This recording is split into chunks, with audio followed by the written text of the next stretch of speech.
오늘은 어버이 주일인데요. 좀 여러분들에게 무거운 설교가 될 것 같습니다. 왜냐하면 귀하디 귀한 아들을 하나님께 바치는 이야기이기 때문에 그런 것입니다. 사랑하는 성도 여러분, 하나님께서는 아브라함을 부르실 때 내가 너의 후손을 통해서 큰 민족을 이루시리라고 말씀을 하셨습니다. 그런데 여러분이 잘 아시는 대로 그 약속은 25년이 지난 후에 이루어졌습니다. 아브라함의 나이 100살, 그리고 아내 사라의 나이 90살 때 약속이 이루어진 것입니다. 그래서 태어난 아들의 이름이 그 유명한 이삭인 것입니다. 우리가 지금 창세기 21장을 뛰어넘고 22장으로 지금 넘어왔는데요. 21장과 22장은 서로 연결되어 있기 때문에 우리가 잘 살펴보아야 할 필요성이 있습니다. 먼저 창세기 21장 1절부터 7절까지 말씀을 보면 하나님께서 아브라함의 가정에 이삭을 태어나게 하신 일에 대하여 말씀을 하고 있는데, 여기 21장 1절과 2절에 보면 반복되는 말씀이 있습니다. 무슨 말씀인고 하면 여호와께서 말씀하신 대로 아들을 주셨다. 1절에 두 번, 여호와께서 말씀하신 대로 아들을 주셨다. 그리고 2절에 보면 또 여호와께서 말씀하신 시기가 되어 라고 하는 말씀들이 계속되고 있습니다. 그러니까 무슨 얘기인고 하면 우리 하나님께서 약속하신 말씀은 때가 되면 반드시 이루어진다. 할렐루야. 25년이 지난 이후에 하나님의 약속은 그들에게 이루어졌다라고 하는 것입니다. 그리고 1년 전에 하나님께서 이미 아브라함의 가정에 찾아오셔서 아브라함과 그의 아내에게 내년 이맘때에 아들을 낳을 것이다 이렇게 말씀하셨을 때 그 이야기를 몰래 듣고 있던 사라가 웃었다 그랬지요. 그때의 웃음은 체념의 웃음이었습니다. 사람의 웃음에는 여러 가지 의미가 있는데 이 웃음은 비웃는 웃음이라기보다는 체념한 상태에서 지금 웃었던 것이지요. 그런데 오늘 말씀에 보면 이제 약속에 따라서 사랑하는 아들이 태어나게 되었을 때 21장 5절 6절에 보면 사라가 이렇게 고백합니다. 하나님이 나를 웃게 하셨다. 할렐루야. 이제 웃음이 달라요. 1년 전의 웃음은 체념의 웃음이었지만 이제 아들을 선물로 받고 난 이후에 그의 웃음은 기쁨의 웃음이었고 행복한 웃음이었다라고 하는 것입니다. 여러분들 웃고 사는 것처럼 보이시는 분들, 여러분의 그 웃음의 의미는 여러분 자신만 아는 것이고 하나님께서만이 알고 계시는 웃음이잖아요. 웃는다고 다 행복합니까? 아니죠. 비웃는 사람도 있고요, 체념 상태에서 피식하고 웃는 사람도 있고요, 진짜 행복해서 웃는 사람도 있지 않겠습니까? 난 우리 주 안의 모든 성도들이 하나님의 놀라운 은혜를 체험하고 난 이후에는 정말 기뻐서 웃는 그런 인생이 될 수 있기를 바랍니다. 그래서 이삭을 낳고 사라는 기쁨으로 웃게 된다. 그런데 오늘 22장으로 이제 넘어오면 하나님께서 그 이삭을 다시 드리라고 요구하시는 장면을 볼 수 있습니다. 여러분 보십시오. 25년을 기다려 얻은 아들 아닙니까? 그리고 그 아들은 언약의 아들이기 때문에 그 아들의 후손을 통하여 하나님께서 하나님의 나라를 세워나가실 목적을 세운 특별한 아들이었지 않습니까? 그리고 또 노년에 얻은 아들이었기 때문에 얼마나 큰 의미가 있는 아들이었겠습니까? 그런데 그 아들을 내게 다시 바쳐라 라고 하나님께서 지금 말씀을 하신 것입니다. 그러니까 21장과 22장의 내용을 연결하면 이런 말씀이 되지요. 21장에서는 말씀하신 대로 하나님께서 아들을 주셨다.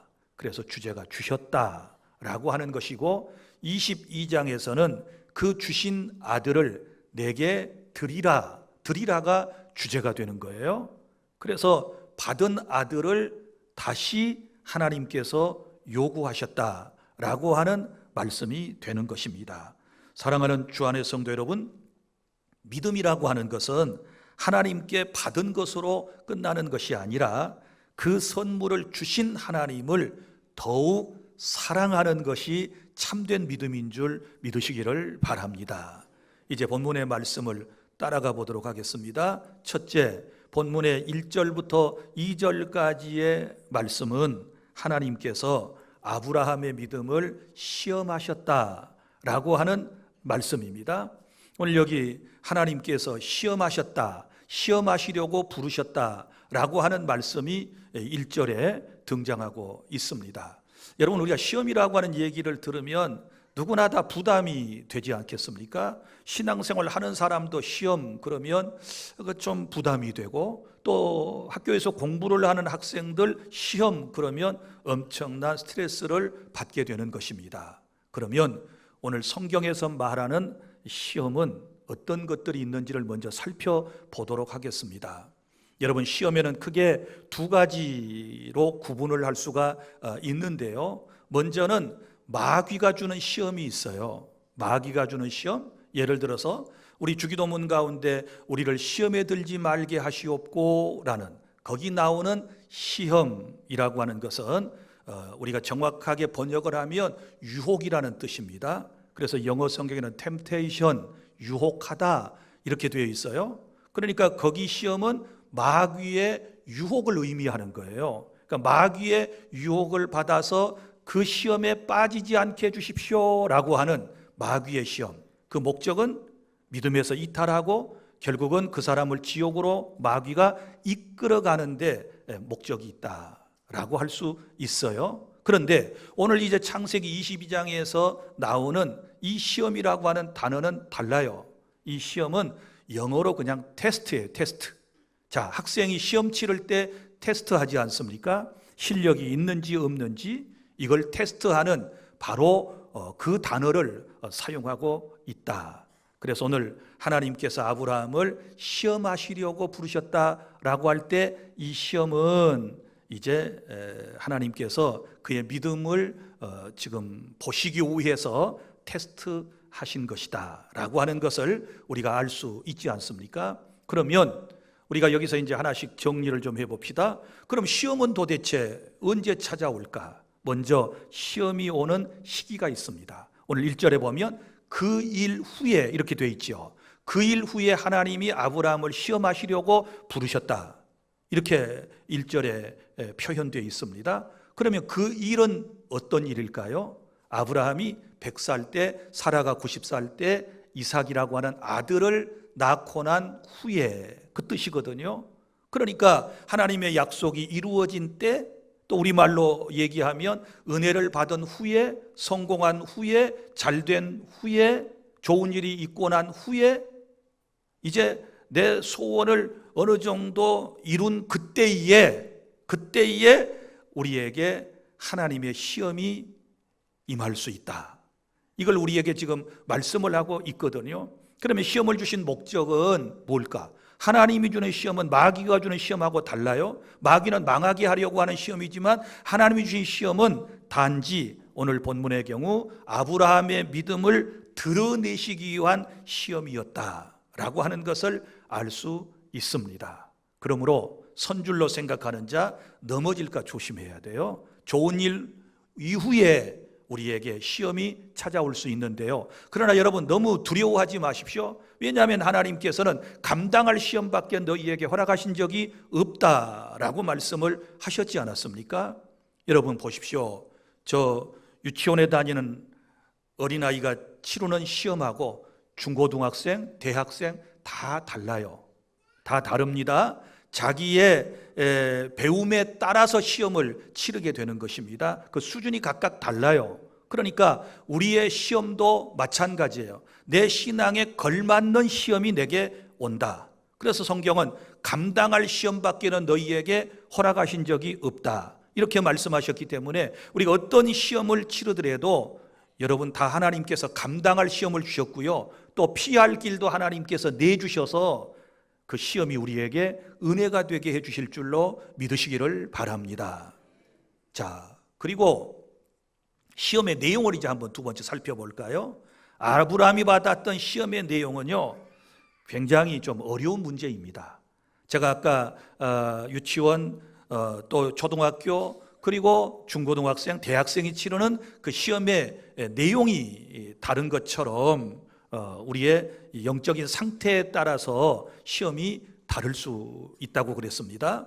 자, 그러면 이 시험의 이제 내용을 한번 볼까요? 어떤 문제가 출제되었는지를 우리가 면면히 살펴볼 필요가 있어요. 2절에 보면 내 아들, 내 사랑하는 독자 아들 이삭을 데리고 모리아 땅으로 가서 내가 내게 일러준 한 산 거기서 그를 번제물로 드리라. 이런 시험이 출제된 거예요. 자, 여기 보면 아들을 바치라는 것인데, 이삭을 바치라고 하는 것인데, 그 이삭의 지금 존재라고 하는 것은 여기 보면 네 아들이에요. 남의 아들 바치라는 게 아니에요. 남의 거 빼앗아다가 남의 자식 바치라는 거 아닙니다. 너의 아들이야. 그리고 그 아들은 네가 사랑하는 아들이야. 그런데 그 아들은 독자야. 그 아들을 내게 바쳐라. 어떻게? 모리아 땅으로 데리고 가서. 모리아 땅은 지금 아브라함이 살고 있는 곳에서부터 사흘길을 걸어가야 당도할 수 있는 곳이고 현재의 예루살렘 정상을 말하는 것입니다. 여러분이 이제 뉴스를 통해서 보시면 성지를 다녀오신 분들 예루살렘 전경이 보이고 거기에 황금의 돔이 보일 거예요. 바로 그 자리를 의미해요. 그곳이 바로 모리아산 정상이라고 생각하는 곳입니다. 그곳까지 데리고 가서 어떻게 드려야 될까? 주님이 말씀하셨어요. 번제물로 드려라. 그 번제라고 하는 것이 뭘까요? 우리 성경대학에서 혹은 성경을 공부하신 분들은 아시겠지만 구약에는 5대 제사가 있는데 첫 번째 제사가 뭐예요? 번제. 번제, 태울 번자를 써요. 태워서 드리는 제사. 그러니까 소나 양이나 동물들에게 자기 자신의 죄를 전가한 이후에 그것을 잡아서 각을 떠가지고 제단 위에다 올려놓고 불로서 태워드린다 그래서 이걸 번제라고 그러는 거예요. 그런데 세상에 사랑하는 독자 아들 이삭을 그렇게 하나님 앞에 드려라 라고 하는 시험 문제가 지금 출제가 된 거잖아요. 사랑하는 여러분, 이 얼마나 어려운 시험입니까? 이 얼마나 고통스러운 시험지입니까? 사랑하는 여러분, 그런데 우리 하나님께서는요, 하나님께서 이삭을 아브라함의 가정에 선물로 주셨지만 그러나 그 선물이 하나님의 자리를 차지하게 되면 안 된다는 거예요. 선물을 주신 하나님보다 더 사랑하고 더 위하면 안 된다는 거예요. 이걸 주님께서 우리에게 지금 넌지시 교훈을 하고 계시다는 사실도 우리는 알아야 할 것입니다. 사랑하는 여러분, 아브라함에게 이삭을 바치라고 하는 시험이 이제 치러지게 된 것처럼 오늘 저와 여러분의 삶 속에도 이삭과 같은 존재들이 있을 수 있습니다. 그렇지 않습니까? 사랑하는 여러분의 자녀일 수 있습니다. 여러분이 가지고 있는 재물일 수 있습니다. 여러분이 가진 부귀일 수 있습니다. 여러분이 가진 명예일 수 있는 것입니다. 여러분이 가진 건강일 수도 있을 것입니다. 그리고 내가 세운 계획, 하나님보다 더 사랑하고 더 소중히 여기는 것이 나에게는 이삭과 같은 존재일 수 있는 거예요. 그런데 그것을 하나님 앞에 드려라 라고 하는 지금 시험 문제가 출제된 것입니다. 사랑하는 주 안의 성도 여러분, 믿음이라고 하는 것은 처음에 받는 자리에서 시작이 되지 않습니까? 하나님의 은혜에 의하여 내게 믿음이 주어지고 그 믿음을 우리가 지금까지 이제 견지하고 주의 은혜 가운데 여기까지 온 것입니다. 그러나 믿음은 드리는 자리에서 성장해가고 성숙돼 가는 줄 믿으시기를 바랍니다. 그래서 하나님은 이 시험을 통해서 아브라함에게 이걸 요구하시는 거예요. 너의 삶에 있어서 네가 100살 때 받은 이삭이 내 인생의 전부이냐, 아니면 이삭을 준 내가 너의 삶에 우선순위가 있고 전부이냐, 이걸 하나님께서 분명히 하라고 이 시험을 통해서 말씀하고 계심을 믿으시기를 바랍니다. 그래서 1절과 2절을 통하여 시험이 오는 시기와 그리고 그 시험의 내용을 우리가 살펴보았고, 그러면 두 번째 3절부터 10절까지의 말씀에 이 엄청난 시험을 아브라함은 어떻게 반응하고 어떻게 이 시험을 치러내는가를 지금 우리가 이 본문을 통하여 배워야 하는 것입니다. 한마디로 표현하면 아브라함은 하나님의 말씀이 즉각적으로 이해가 되지 않은 상황이었지만 그럼에도 불구하고 순종하게 된 것입니다. 여러분 보세요. 아브라함의 순종을 보면 몇 가지 특색이 있어요. 먼저는 이런 거지요. 즉각적인 순종의 모습을 볼 수 있습니다. 자, 하나님의 말씀을 듣자마자 즉각적으로 아브라함이 반응을 하게 되는데, 오늘 여기 3절에 보면 하나님의 말씀을 받은 아브라함이 일찍이 나귀의 안장을 지우고 두 종과 그의 아들 이삭을 데리고 번제에 쓸 나무를 쪼개어 가지고 떠나 하나님이 자기에게 일러주신 곳으로 가더니 이랬단 말씀이에요. 그러니까 곧바로 순종하고 떠나는 모습을 볼 수 있지 않습니까? 사랑하는 여러분, 그러면 여기서 아브라함이 하나님의 이 기쁘신 뜻을 이해했을까요? 말씀이 다 이해가 됐을까요? 안 됐을 것 같아요. 저라도 이런 상황에서 앞이 캄캄해지면서 하나님이 주신 그 말씀의 의미, 시험의 내용을, 그 시험의 결과, 목적이 무엇인지를 이해하지 못했을 상황에 지금 있는 것입니다. 그럼에도 불구하고 아브라함은 순종하고 즉각적으로 떠나는 모습을 볼 수 있어요. 또 여러분, 이삭이 정말 사랑하는 아들을 사랑하지 않았기 때문에 하나님께서 이 말씀을 주셨을까요? 아니죠. 오늘 성경에 보면 내 아들, 네가 사랑하는 아들 독자 이삭, 이런 표현을 보면 엄청나게 이삭을 사랑했다는 것을 알 수 있거든요. 혹여 이럴 수 있어요. 여러분 보세요. 하나님께서 노년에 귀한 자식 아들을 주셨는데 이 아들 녀석이 자라나면서 삔질삔질하고 말도 잘 안 들어먹어. 그리고 그렇게 고대했는데 이게 이제 예물단지가 된 거예요. 그런 상황에서 하나님이 네 아들을 바쳐라 그러면 우리 같으면 얼른 바쳐버릴 것 같아요. 이놈의 자식 이 통에 바쳐버리자. 이 통에 그냥 그것도 하나님 앞에 드린 거니까 요 통에 요 말 안 듣는 놈 그냥 바쳤으면 좋겠다. 오늘 어린이 주일인데요. 미안해요. 여러분 집집마다 그런 녀석들 바치고 싶은 생각이 드는 놈들이 있을는지 모르겠어요. 하나님 바치라 그러면 새 놈이 있는데 그중에 아주 삔질삔질하고 말 안 듣고 속색이고 가출 잘하고 막 이런 놈 있으면 이왕에 바쳐야 된다 그러면 다 하나 바치고 싶은 마음도 있지 않겠습니까? 그런데요, 아브라함은 지금 그런 상황 아니거든요. 사랑하는 아들이라고 그랬거든요. 이 아이에게 모든 희망을 다 걸고 있거든요. 그런데 지체하지 아니하고 결단을 내리고 일찍이 그 아들을 드리려고 함께 떠나는 이 모습 속에서 우리는 무엇을 깨닫게 됩니까? 주의 말씀이라면 이해가 되지 않아도 내 마음대로 아프고 내 마음대로 고통이 찾아온다 할지라도 그 말씀에 순종하는 이 아름다운 신앙을 우리는 본받아야 될 줄 믿습니다.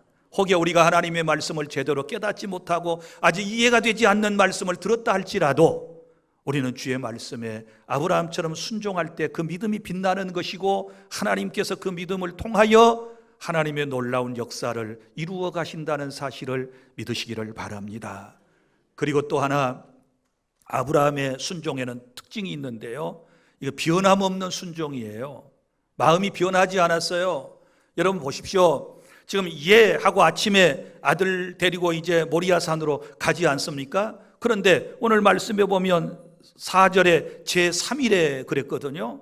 그러니까 사흘 동안 걸어서 간 거예요. 사흘 동안 자식을 데리고 지금 모리아산까지 갈 때 심경의 변화가 없었을까요? 여러분 같으면 그냥 담담히 사흘 동안 아무 생각도 않고 내가 이놈을 바쳐야지 하고 가셨겠어요? 아마 여러 가지 생각들이 있었을 겁니다. 예를 들어 가다 보니까 이상해. 내가 나이가 이제 한 120 정도 됐는데 혹여 하나님의 말씀을 잘못 들은 거 아닌가? 아직까지 한 번도 하나님께서 인신제물을 요구하신 적이 없는데 내가 혹시 잘못 들은 게 아닌가? 이러면서 믿음이 흔들릴 수도 있었을 거예요.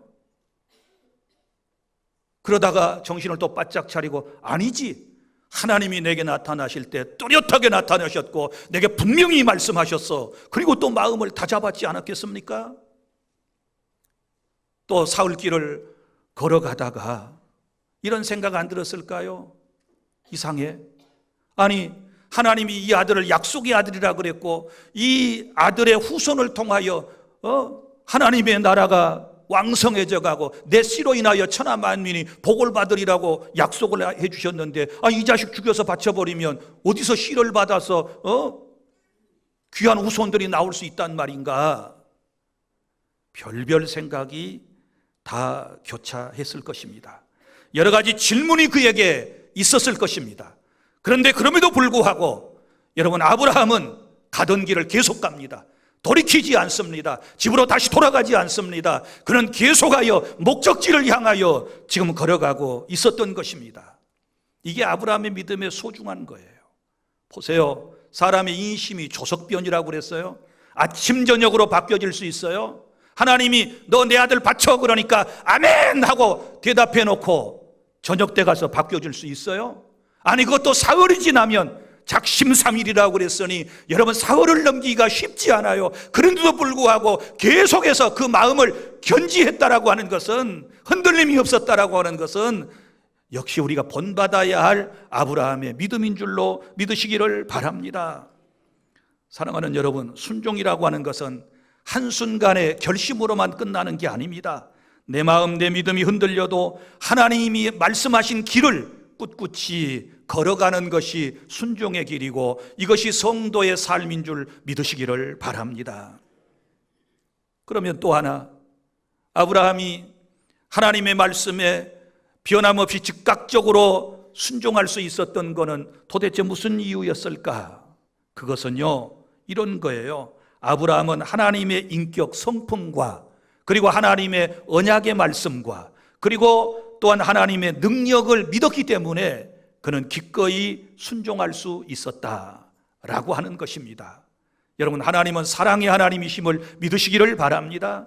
항상 우리를 위하여 좋은 길을 예비하시고 우리에게 행복한 길을 걷기를 원하시는 분이 우리 사랑의 하나님이심을 믿으시기를 바랍니다. 하나님의 성품을 알면요, 우리가 무슨 말씀을 들어도 처음에는 오해할 수 있고 처음에는 이게 마음속에 거부감이 일어난다 할지라도 나중에는 아멘으로 화답하게 될 줄 믿습니다. 그리고 뿐만 아니라 하나님의 언약을 믿었어요. 하나님의 약속을 믿는 믿음이 그의 안에 있었다. 이삭은 하나님이 특별하게 선택하여 이 땅에 보내주신 너무너무 소중한 존재라고 하는 것을 그는 믿었어요. 그리고 더 중요한 것 또 있는데요, 그것은 바로 하나님에 대한 확실한 믿음과 함께 하나님의 능력을 믿은 거예요. 그럼 하나님의 어떤 능력을 믿었는가 우리 한번 살펴볼까요? 여기 보면 먼저 아브라함이 종들 2명을 데리고 모리아산 중턱에까지 왔잖아요. 그리고 너희들은 여기서 기다려라. 너희들 여기서 기다려라. 우리가 저기 가서 하나님께 예배하고 우리가 함께 돌아온다. 이런 말을 하는 것을 볼 수 있어요. 여기서 중요한 것, 종들에게 한 말 가운데 여기 우리라고 하는 복수를 사용하고 있어요. 우리가 저기 가서 예배하고 우리가 돌아올 거야. 우리가 아니지요. 왜요? 아들과 함께 올라가서 아들은 죽여서 제물로 바치고 결국은 아브라함 혼자 내려와야 되잖아요. 그런데도 불구하고 우리가 함께 내려온다, 같이 내려오겠다는 얘기거든요. 이건 이해가 잘 안 돼요. 그러면 아브라함이 마음속에 뭔가를 살짝 깔아놓고 한 얘기일까요? 그거 아니에요. 이 비밀에 대하여 궁금하면 우리는 히브리서 11장으로 돌아가서 그 히브리서 11장에서 이때 아브라함의 믿음을 어떻게 해석을 하고 있는지, 설명을 하고 있는지를 우리가 살펴볼 필요가 있는 거예요. 히브리서 11장에 보면 이 사건에 대하여 이렇게 설명을 하고 있습니다. 자, 아브라함은 하나님께서 이삭을 죽은 자 가운데서 다시 살리실 줄로 생각한지라. 할렐루야. 무슨 얘기예요? 내가 내 아들 이삭을 하나님께 바친다 할지라도 이 아들은 약속의 아들이기 때문에 하나님이 다시 살려낼 거다라고 하는 믿음이 그 아이의 마음속에 있었다는 거예요. 그래서 사랑하는 자식을 드릴 수 있었다. 이걸 이제 부활신앙으로까지 우리가 연결할 수 있는 거예요. 사랑하는 주 안의 성도 여러분, 아브라함의 순종은 맹목적인 순종이 아니었습니다. 다시 말하지만 그는 하나님의 성품을 믿었습니다. 그는 하나님의 언약을 믿었습니다. 그는 하나님의 능력을 신뢰했습니다. 그렇기 때문에 그는 사랑하는 아들을 순종함으로 하나님께 드릴 수 있었다. 할렐루야. 이런 은혜가 있기를 바랍니다. 그리고 또 보세요. 아브라함의 믿음, 이제 이삭에게 한 말이에요. 아까부터 이제 아버지와 함께 길을 걷고 있는 이삭이 궁금한 게 하나 있습니다. 예전 같으면 제사를 드리러 가려면 제사에 쓸 도구도 필요하지만 거기에 반드시 뭐가 있어야 돼? 어린 양이 있든지 염소가 있든지 뭔가 제물이 있어야 되는데 제물이 없는 거예요. 그래서 이삭이 아버지를 부릅니다. 아버지, 불과 나무는 있는데 번제할 양은 어디 있어요? 하고 묻습니다. 그때에 아브라함이 대답을 합니다. 내 아들아, 번제할 어린 양은 하나님이 자기를 위하여 친히 준비하실 것이야 라고 대답을 합니다. 자, 번제할 어린 양은 하나님이 친히 자기를 위하여 준비하실 것이다. 그런 믿음으로 그렇게 얘기를 했습니다. 그래서 그는 순종한 거예요. 여호와 이레의 신앙을 그는 믿었던 거예요. 사랑하는 주 안의 성도 여러분, 우리 하나님은 어떤 분이신지를 우리가 분명히 아는 것이 제가 중요하다고 그랬어요. 하나님의 인격을 신뢰하면 그가 하신 모든 말씀은 우리가 믿을 수밖에 없다는 사실을 깨달을 수 있기를 바랍니다. 자, 셋째, 과연 하나님께서 아브라함의 믿음대로 이제 준비하셨는가? 번제에 쓸 어린 양을 준비하셨는가? 11절부터 14절 하나님께서는 친히 준비해 주셨습니다. 마침내 이제 아브라함이 제단을 쌓고 나무를 버려놓고 이삭을 결박하여 제단 위에 놓습니다. 그런데 참 여기 이삭이 또 위대한 거는요, 이삭이 위대한 거는, 아니 나이 드신 아버지가 자기를 꽁꽁 묶잖아요. 그런데 여기 뭐 반항했다는 기록이 전혀 나오지 않아요? 그 힘없는 아버지 밀어뜨려 버리고 얼마든지 그 길을 피할 수도 있지 않습니까? 이제 묶여가지고 번제를 드리기 위해서 제단에 올려주는 순간에 나는 죽었구나, 아 나를 죽이려고 그러시는구나, 그거 직감하지 못했겠어요? 그럼 그 위기의 순간에 우리의 젊은 아들 딸 같으면, 여러분 같으면 어떻게 하시겠어요? 그대로 가만 계시겠어요? 도망가요. 그런데 이삭은 그 아버지가 하는 대로 가만히 있습니다. 그래서 이삭을 예수 그리스도의 예표, 오실자 예수 그리스도의 모형이라고까지 우리가 설명을 하지 않습니까? 나는 우리의 가정에 이런 효자들이 나오기를 바랍니다. 그런데 요즘 어때요? 이렇게 했다가는요, 경찰부터 불러요. 큰일 납니다. 큰일 납니다.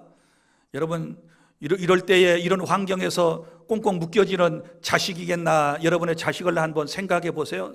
이제 이번 주에 어버이날이 있고 다음 주에 어버이 주일인데 여러분의 자식들의 현 주소를 한번 여러분이 스스로 평가해 보시죠. 한번 평가해 보세요. 오냐 오냐 그러지 말고 내 아들 내 딸 착해, 순종 잘해, 효자야 효녀야, 그렇게 말씀하고 싶으시지요? 또 그랬으면 좋으시겠지요? 정말 그런 자식인지를 여러분이 한번 점검해 볼 필요도 있는 거예요. 그리고 이것이 우리의 기도의 제목이 되어져야 될 줄 믿습니다.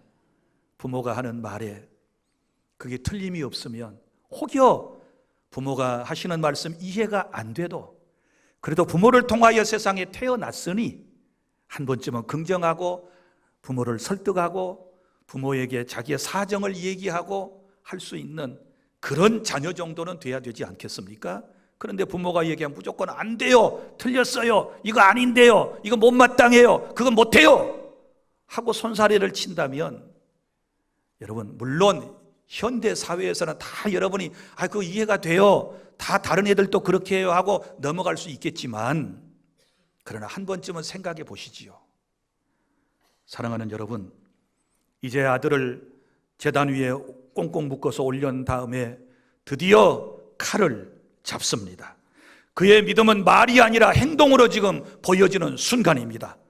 아브라함이 칼을 들어 이삭을 잡으려고 하는 순간에 하나님의 음성이 하늘에서 다급하게 울려 퍼졌습니다. 아브라함아, 아브라함아. 하나님께서도 다급하게 그를 부르셨습니다. 그리고 그 일을 중단시키셨습니다. 그리고 말씀하셨습니다. 그 아이에게 손을 대지 말아라. 네가 내 아들 내 독자까지라도 내게 아끼지 아니하였으니 내가 이제야 네가 나를 경외하는 줄을 아노라. 할렐루야.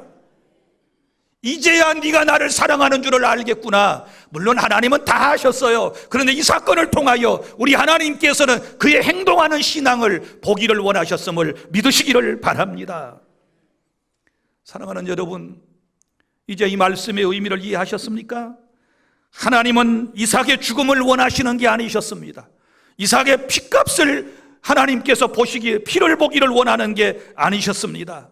하나님께서 원하셨던 것은 아브라함의 믿음과 그의 마음을 보시기를 원하셨던 것입니다. 이런 하나님의 마음을 이해하는 저와 여러분이 될 수 있기를 바랍니다. 그리고 13절에 보면 아브라함은 숯불에 뿔이 걸린 순양을 보게 됩니다. 하나님께서 아브라함이 고백했던 것처럼 순양을 준비해 두셨습니다. 여러분 보십시오. 이삭은 죽지 않았습니다. 대신 누가 죽었습니까? 순양이 피를 쏟고 죽었습니다. 우리 여기서 중요한 것을 깨달아야만 하는 것입니다. 창세기 22장에서 하나님께서는 아브라함의 손을 막으셨지요. 아들을 죽이지 못하도록 손을 막으셨습니다. 그러나 2000년 후에 1000년 전에 갈보리 십자가에서는 우리 하나님께서는 자기 아들을 아끼지 아니하셨다는 사실을 깨달을 수 있기를 바랍니다. 예수 그리스도께서 우리를 대신하여 십자가에서 피를 쏟고 죽으셨습니다. 그리고 우리가 살게 된 이것은 하나님의 놀라운 은혜인 줄로 믿으시기를 바랍니다. 다시 말씀드리면 순양이 죽고 이삭이 산 것처럼 예수가 십자가에서 피를 쏟고 죽으시고 저와 여러분이 그 은혜를 통하여 그 피의 공로를 통하여 살아서 오늘 또 예수 믿는 사람이 되고 하나님 백성이 되어 예배하고 있다는 이 감격적인 사실을 생각한다면 우리의 예배하는 모습은 달라져야 될 줄로 믿으시기를 바랍니다. 그래서 아브라함은 그곳의 이름을 여호와 이레라고 불렀습니다. 여호와 이레라고 하는 말은 무슨 얘기입니까? 하나님께서 준비하셨다. 하나님께서 준비하셨다. 그렇습니다. 사랑하는 성도 여러분, 우리 하나님은 순종하는 사람을 위하여 필요한 모든 것을 친히 준비해 두셨다가 우리가 순종하는 그 순간에 그 순종을 통로를 통하여 순종이라고 하는 것을 통로로 사용하셔서 우리에게 준비된 모든 것들을 허락하시는 하나님이심을 믿으시기를 바랍니다. 이 사실을 믿으시기를 바랍니다. 순종을 통하여 예비된 복이 우리에게 임하게 된다. 그리고 네 번째 15절부터 19절까지 마지막 단락의 말씀은 이런 말씀입니다. 이제 시험을 통과한 이후에 언약의 복을 다시 확인해 주시는 말씀을 여기서 깨닫게 됩니다. 하나님은 다시 아브라함을 부르시고 지금까지 주셨던 언약을 확인해 주셨습니다. 이 언약은 하나님께서 아브라함을 처음에 부르실 때부터 주셨던 언약입니다. 다시 주께서 말씀하십니다. 내가 내게 큰 복을 주고 내 씨가 크게 번성하여 하늘의 별과 같고 바닷가의 모래와 같게 할 것이다. 할렐루야. 여기서 말하는 씨는 1차적으로 이삭이고, 그리고 이삭의 후예로 이제 태어나신 우리 주 예수 그리스도를 통하여 수많은 영혼들이 구원받고 하나님 나라 백성이 될 것에 대한 예언의 말씀인 줄로 믿으시기를 바랍니다. 이 말씀은 처음 주신 말씀이 아니에요. 이미 부르실 때부터 하나님이 주셨고, 그런데 아브라함의 믿음이 때때로 연약해질 때마다 하나님은 여러 가지 방법으로 그에게 찾아오셔서 이 언약을 상기시켜 주셨고, 드디어 오늘 시험을 통과하고 난 이후에 하나님께서 이 멋진 언약을 다시 한번 확약시켜 주시는 놀라운 모습을 볼 수 있습니다. 사랑하는 주 안의 성도 여러분, 우리는 지금까지 아브라함의 일생을 몇 주간 동안 쭉 따라왔습니다. 그는 하나님의 말씀을 듣고 고향 본토 친척 아버지 집을 떠났습니다. 때로 그의 믿음이 흔들릴 때도 있었지만 이제 그의 믿음이 자라서 가장 사랑하는 아들 이삭을 하나님께 드릴 수 있을 정도의 믿음으로 성장하고 성숙하게 된 것입니다. 사랑하는 여러분, 그렇습니다. 참으로 성숙한 믿음이라고 하는 것은 손에 하나님께 받은 그 어떤 선물보다도 그 선물을 주신 하나님을 더 귀하게, 더 소중하게 생각하고 그 하나님을 사랑하는 믿음이 참된 믿음이라는 것을 깨달을 수 있기를 바랍니다. 모리아산에서 하나님의 약속을 지켜받은 아브라함은 이제 이삭과 함께 산에서 다시 내려옵니다. 그가 말하던 대로, 그가 종들에게 말했던 대로 둘이서 함께 오는 것입니다. 이제는 내려오는 모습은 올라갈 때 모습과 다른 것입니다. 생각해 보세요. 아들을 하나님께 바치기 위해서 올라갈 때 그의 얼굴의 모습은 어땠을까요? 찌그러졌을 겁니다. 그의 마음을 여러분이 생각해 보셔야 돼요. 자식을 잡아서 하나님 앞에 불러 태워드리는 제사를 하기 위해서 올라갈 때 그 산길은 얼마나 힘들고 고통스러운 여러분 길이었겠습니까? 그런데 이제 그 모리아 정상에서 하나님을 만나고 하나님을 체험하고 돌아온 이삭의 모습은 이제는 완전히 달랐습니다. 그의 마음속에는 기쁨이 넘쳤습니다. 그의 얼굴은 빛이 났습니다. 광채가 났습니다. 아들 이삭과 함께 내려오면서 무슨 얘기를 했을 것 같아요? 이삭아, 봐라, 하나님 살아계시지. 하나님이 우리를 이렇게 사랑하셔. 우리 하나님은 참된 하나님이시야. 우리 하나님, 우리가 영원히 섬겨야 할 뿐이야. 그렇게 도란도란 아들과 함께 얘기하며 내려오는 아브라함의 모습을 상상해 보시기를 바랍니다. 오늘 여러분들이 순종하는 과정 속에서 힘들고 어려운 일들이 있을 수 있어요. 오늘 예배 시간에 여기 오셨을 때 여러분이 처음에 얼굴이 일그러질 수 있어요. 오늘 또 하나님의 말씀을 듣고 또 어떤 내 마음속에 부담을 느껴야 할런지, 어떤 사람은 말씀이 듣는 게 너무 부담스러워서 말씀의 자리를 떠나는 사람도 있잖아요. 아예 오지 않는 사람도 있잖아요. 그런데 여러분들은 말씀에 순종하기 위하여 어김없이 지금 이 자리에 오셨어요. 그런데 이제 말씀을 통하여 하나님을 만나고 난 이후에는, 하나님을 체험하고 난 이후에는 우리의 마음도, 우리의 표정도, 우리의 삶의 모든 모습도 변화되는 놀라운 은혜의 역사가 있기를 바랍니다. 이제는 정말 기뻐서 웃고, 행복해서 웃고, 감사해서 웃으며 살아가는 그런 은혜를 여러분이 받을 수 있기를 바랍니다. 이제 시험을 통과한 사람은요, 하나님을 더 깊이 알고 하나님을 더 사랑하게 되는 줄 믿습니다. 이제 말씀을 정리하고 맺습니다. 21장의 말씀은 하나님께서 약속대로, 말씀대로 이삭을 주셨다라는 말씀이고, 그리고 22장에서는 그 받은 아들을 내게 하나님께 바쳐라, 나를 사랑하는 표시로 바쳐라, 드리라 라고 하는 것이 22장의 주제가 되는 것입니다. 사랑하는 성도 여러분, 오늘 우리에게도 이삭이 있다는 말씀을 여러분에게 드렸습니다. 하나님보다 더 사랑하는 것이 우리에게 이삭일 수 있습니다. 하나님보다 더 앞세우는 것이 이삭일 수 있습니다. 하나님께 맡기지 못한 그런 이삭과 같은 것들이 우리의 삶 가운데 있을 것입니다. 하나님이 그런 우리에게 물으시는 것입니다. 너 그것을 내게 맡길 수 있니? 그것을 내게 드릴 수 있니? 바칠 수 있겠느냐? 내게 줄 수 있겠느냐? 라고 하나님께서 지금도 말씀하시는 것입니다. 우리 하나님은 우리를 망하게 하고 우리가 가진 것을 빼앗기 위해서 시험하시는 분이 아니라고 그랬습니다. 우리 마음의 주인이시요 내 삶의 주인이 누구이신지를 분명히 하고 살아가라고 하는 뜻인 줄로 믿으시기를 바랍니다. 아브라함은 이삭을 드렸고 하나님은 그 이삭을 다시 살리셨고 순양을 준비해 주셨습니다. 하나님은 우리를 구원하시기 위해서 자기 아들을 아끼지 않으셨습니다. 예수께서 우리를 살리기 위하여 십자가 위에서 우리가 받아야 할 심판을 대신 받으셨고 부활하심으로써 저와 여러분에게 새 생명을 주신 줄로 믿습니다. 이제 우리는 이 놀라운 사랑을 받았으니 이 사랑에 붙잡혀서 아브라함처럼 순종하는 사람으로서의 삶을 살아야 될 줄 믿습니다. 하나님은 말씀대로 모든 것을 행하시고 다 주시니 우리는 그 받은 것을 마땅히 순종함으로 다시 드릴 수 있는 그런 성숙된 믿음이 되기를 바랍니다. 하나님의 말씀이 다 이해가 되지 않아도, 그리고 내 앞길이 잘 보이지 않아도 하나님의 인격과 성품과 능력을 믿고 순종하며 살아가시기를 바랍니다. 내 소중한 것도 하나님께 맡기고 드릴 줄 아는 신앙으로 변화될 수 있기를 바랍니다. 말씀대로 주신 하나님께 우리도 말씀대로 순종하며 살아가는 은혜가 있기를 바랍니다. 기도하겠습니다.